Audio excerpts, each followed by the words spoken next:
काले खां हुए, करौली के मुसलमान भक्त थे।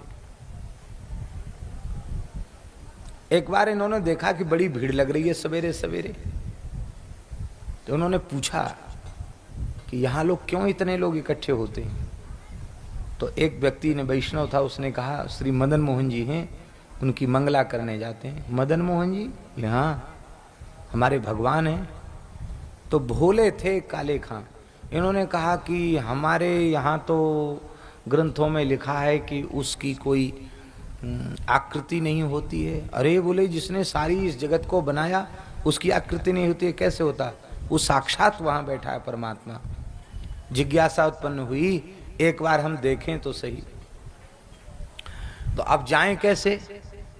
तो वेशभूषा थोड़ी सी बदल के, लाल पीला चद्दर ओढ़ के, थोड़ा चंदन लगा लिया, सिर ढक लिया और चले गए भीड़ में।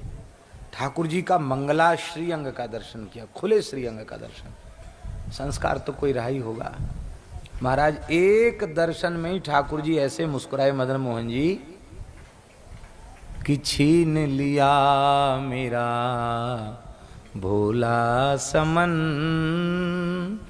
मदन मोहन प्यारे मदन मोहन, छीन लिया। अब वो तो लट्टू हो गए ठाकुर जी को देख के, और जैसे ही सब चरणामृत मिलता था, चरणामृत मिला तो इन्होंने देख नहीं पाए कि चरणामृत लोग कैसे लेते हैं।